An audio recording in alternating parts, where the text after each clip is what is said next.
तारीख़ है वो 80 दौर से शुरू होता है और फिर 90 के दौर में ये थोड़ा सा खामोश हो जाता है, लेकिन 9/11 के बाद पाकिस्तान में दोबारा ये लहरें, दहशतगर्दी की जो लहर होती है, कभी ज़्यादा कभी कम होती है। अब सवाल ये है, और कौम भी ये सवाल पूछ रही है कि आखिर ये दहशतगर्दी करने का और जो इस मुल्क को इस हाल पर पहुंचाने के जिम्मेवार और रिस्पॉन्सिबल लोग कौन हैं। तो मेरे ख्याल में उसकी जिम्मेवारी जो है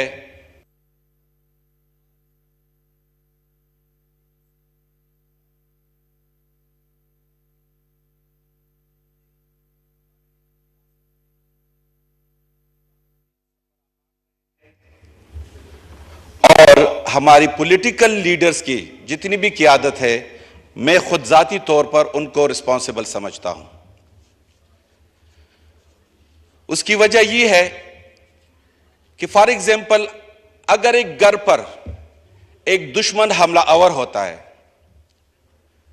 और उस घर में लोगों को नुकसान पहुंचा जाता है, लेकिन उसकी तदफीन के बाद जब ये घर वाले उस फैमिली मेंबर बैठ जाते हैं तो उसमें आधे मेंबर्स ये सोचते हैं, ये फैसला करते हैं, उनका ये आइडिया सोच होता है कि दहशतगर्दों के खिलाफ बंदूक के जरिए, बंदूक के थ्रू हमें लड़ना चाहिए, और आधे फैमिली मेंबर ये कहे कि नहीं, हमें दहशतगर्दों के साथ बैठकर मुज़ाकरात करने चाहिए या सुलह करना चाहिए।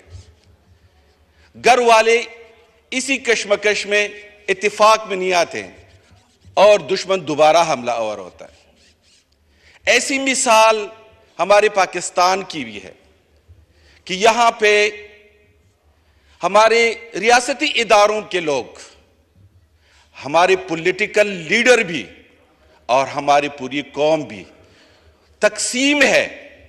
कुछ लोग कह रहे हैं कि हमें उनके साथ मुज़ाकरात करने चाहिए, उनके साथ सेटलमेंट करनी चाहिए। कुछ लोग कहते हैं कि हमें उनके साथ लड़ना चाहिए। ये 20-30 साल से ये चलता आ रहा है और दहशतगर्द अपना काम करते रहे। जब तक ये कौम एक फैसला न करे, होना ये चाहिए कि हमारी रियासतों के वो तमाम इदारे जो कि अमल में शामिल होते हैं, तमाम पॉलिटिकल पार्टीज के लीडर्स और हुक्मरान और अपोजिशन एक पेज पे आ जाए, एक फैसला करे कि क्या हमें उनके साथ लड़ना है, और कौम को यह पैगाम दे कि उनका हमें लड़ना है, और अगर उनके साथ बैठना है तो कौम को यह पैगाम दे कि हमें उनके साथ बैठना है। ये नहीं हो सकता। स्पीकर साहब, जिस तरीके से अभी मैं बोल रहा हूं और एक दूसरा शख्स भी खड़ा होके मेरे साथ बोलना शुरू करे तो शायद आपको ये समझ नहीं आ रही कि मैं क्या बोल रहा हूं और वो शख्स क्या बोलेगा। इसी तरह कौम भी कंफ्यूज है, उनको ये समझ नहीं आ रहा है कि मैं किसकी लीडर की बात सुनूं, कौन क्या कह रहा है। इसलिए हम तकसीम है और दहशतगर्द हमारे लाशों को गिरा रहे। बैठना चाहिए सब इदारों को, तमाम पॉलिटिकल इदारों को। इस वक्त स्पीकर साहब, इस कौम को लीड करने के लिए जो क़ियादत है, मेरी नज़दीक वो मोहम्मद बिन कासिम और तारिक बिन अजीज, तारिक बिन ज़ियाद जैसे लीडर चाहिए कि उनके अटल फैसले हो, ताकि वो कौम को, जो उनके पीछे जो लोग होते हैं, उनको समझ हो कि हमारा लीडर क्या कहता है और हमारी मंजिल क्या है। तारिक बिन ज़ियाद ने जो फैसला किया था, वो अपने कौम को, अपने लश्कर को यह पैगाम दिया था कि या हम जीतेंगे या दुश्मन जीतेंगे, या हम हारेंगे या दुश्मन हारेगी। ऐसा नहीं होगा कि हम कंफ्यूज हो। डबल स्टैंडर्ड से ये काम नहीं चलता है, और न ही ऐसी सी जो हम मुकाबला कर सकते हैं, ऐसी चीजों से हम दहशतगर्दी का मुकाबला भी नहीं कर सकते हैं। हां, जो एक फैसला आ जाए, अगर उसमें फिर ये कंफर्म करे कि अगर कोई लीडर उनके खिलाफ अगर मगर करे, अगर कोई इदारे में से कोई अगर मगर करे, तो मैं समझता हूं कि वो बंदे के खिलाफ दुश्मन से पहले उनके खिलाफ एक्शन लेना चाहिए, क्योंकि वही को तकसीम करके हमारे जो मकसद है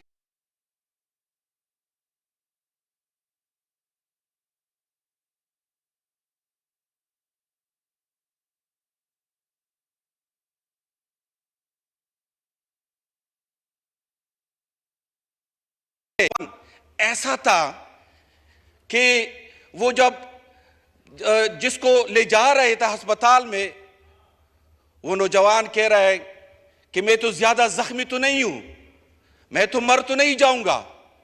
वो कह रहे कि अगर मैं मर गया तो मेरी मां मुझसे बहुत मोहब्बत करती है, और अगर मैं मर गया तो मेरी मां मेरे पीछे मर जाएगी।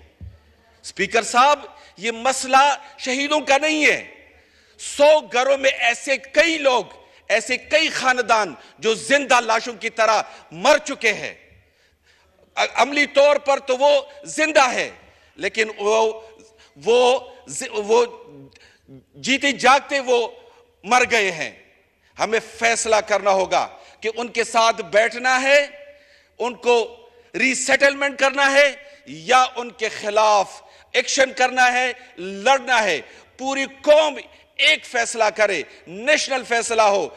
देखने है ये पाकिस्तान वो गैरतमंद कौम है कि इंशाअल्लाह जो फैसला पूरी कौम का होगा, जीत इंशाअल्लाह हमारी उस कौम की होगी।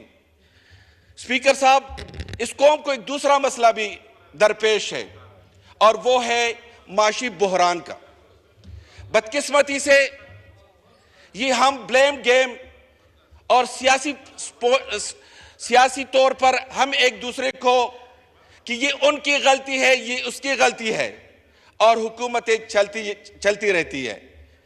मेरा मशवरा है, मेरा सजेशन है कि अगर हम मईशत को वाकई तौर पर इस कौम की बेहतरीन मईशत बनाना चाहते हैं, तो हमें चाहिए कि पूरी कौम, पूरी पॉलिटिकल पार्टीज, तमाम रियासती इदारों के सरबराहान, बशमूल हमारी आला अदलिया के सरबराह, ये साथ बैठ जाए और नेशनल पॉलिसी, नेशनल प्रोजेक्ट, जो भी आप उसको नाम दे, वो डिटरमिन करे, रेड लाइन खींचे।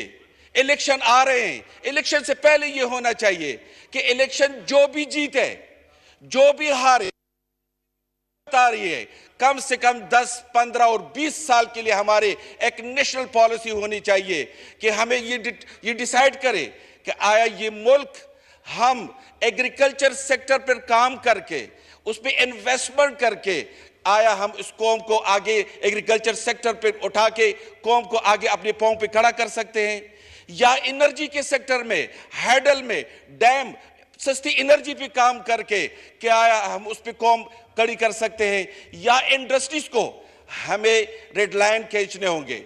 और हमें ये डिसाइड करना होगा कि हमें हुकूमतें जो भी आए, जो भी पार्टी हुकूमत में आ जाए, लेकिन उन सेक्टर को जो हमने आइडेंटिफाई किया है उस पर उतना ही इन्वेस्टमेंट, उतना ही काम होगा। ये हमारी बदकिस्मती है कि जो भी हुकूमत आती है, पुरानी जो पॉलिसीज है, अच्छी है या बुरी, वो कट डाउन करते हैं, और हमेशा हम अपनी सियासत, अपनी इक्तिदार, अपनी वोट और अपने इलेक्शन की खातिर हम रियासत का नहीं सोचते हैं, हम अपनी पार्टियों का सोचते हैं, हम अपनी वोट का सोचते हैं। यही वजह है कि 70 साल में ना हम बहैसियत एक कौम बन सके, ना हमारी मईशत बन सकी। अब वक्त है कि हम खड़े होकर ऐसे फैसले करें कि हुकूमतें जिसकी भी हो, लेकिन हमारे फैसले, हमारी जो मईशत आगे जाने वाली है। आज कल ख्वाजा आसिफ साहब कह रहे थे कि हम $126 बिलियन हमने वार एंड टेररिज्म में लॉस किया है, लेकिन हमने ये गलती किसकी है? ये कंधा उसके बंदूक चलाने के लिए कौन दे रहा था? हमारे यही लीडर, हमारे यही सारे लोग दे रहे थे। और वो लोग आके हमारी बंदूकों पर, हमारे कंधों पर बंदूक रख के वो तो शिकार करते थे, अपना मकसद निकालते थे, लेकिन हमें क्या मिली? भूख, अफलास और वो चली हुई कारतूस के खाली खोल हमें मिले हैं। हमारे कुछ भी नहीं, ना हम मईशत को ना खड़ा कर सके और ना हम दूसरे दुनिया के अक़वाम में अपना मुकाम हासिल कर सके। स्पीकर साहब, ये वक्त है, ये फैसला कर देना चाहिए कि हमें मईशत और दहशतगर्दी, उस पे कौमी फैसले होने चाहिए और हर बंदे को पता होने चाहिए। क्या आज मुझे कोई बता सकता है कि हमारा दहशतगर्दी के खिलाफ बच्चों, कौम को पता है कि क्या नैरेटिव है, क्या बयानिया है, क्या हमारी सोच है? लड़ना है कि बैठना है?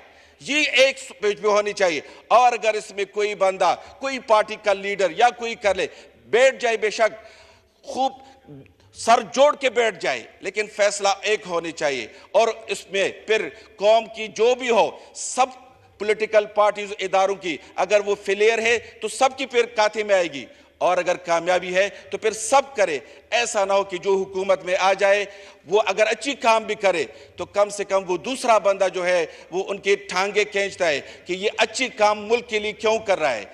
खुदारा, इन चीज़ों से हमें निकलना चाहिए। हमें नेशनल पॉलिसी, नेशनल थिंकिंग और नेशनल रियासत के लिए सोचना चाहिए।